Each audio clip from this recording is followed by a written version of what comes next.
Halo Bung, perkenalkan saya Iqbal Pratama dan selamat datang di channel saya. Tahukah teman-teman sekalian bahwa Presiden kita Bung Karno pernah berseteru dengan Presiden Prancis Charles de Gaulle? Dan dengan cerdiknya Bung Karno memperbaiki hubungan dengan sebuah revolusi Prancis. Bagaimana ceritanya?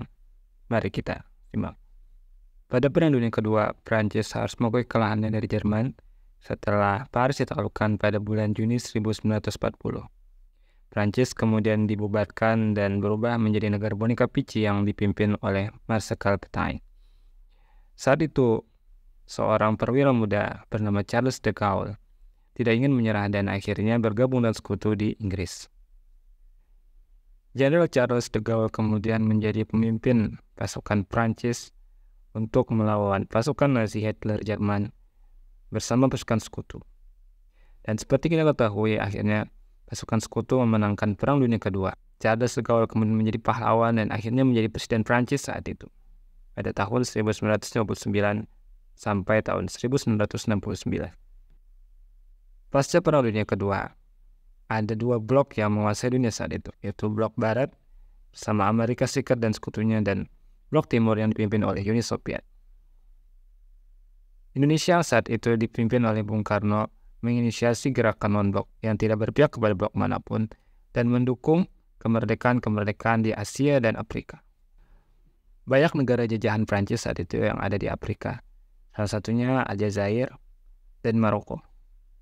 Indonesia sangat mendukung kemerdekaan Aljazair di KTT non-blok. Hal ini yang membuat Presiden Prancis saat itu Charles de Gaulle tidak menyukai Bung Karno.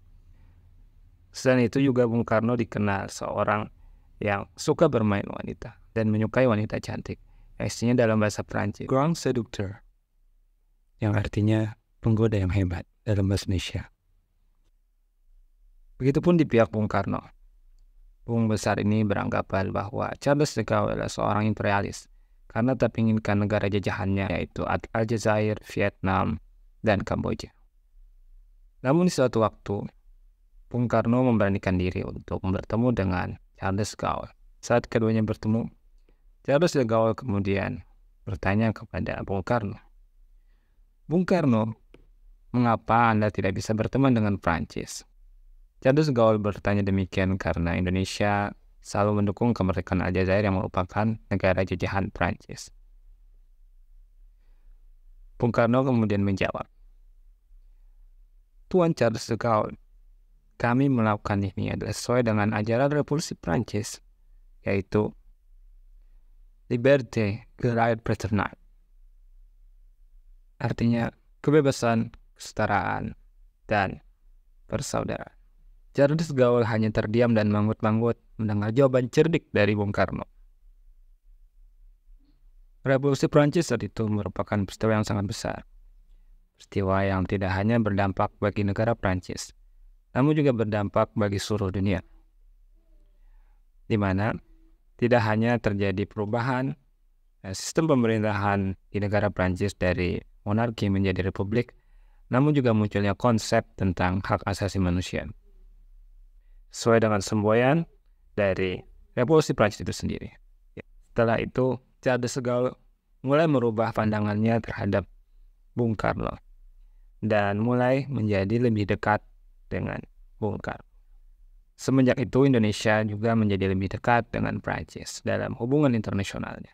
Beberapa kali pula setelah itu, Bung Karno bertemu dengan Charles de Gaulle dan semakin akrab menjadi seorang sahabat. Bung Karno memuji Charles de Gaulle yang berbeda daripada pemimpin Barat seperti umumnya.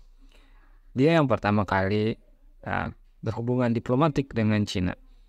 Dan setelah itu juga Aljazair kemudian diberikan hak referendum oleh Charles de Gaulle apakah memilih untuk mengikuti Prancis atau memilih kemerdekaannya sendiri. Hal ini membuat Bung Karno semakin respect dengan Charles de Gaulle. Begitupun sebalik. Itu saja kisah hari ini, sampai jumpa.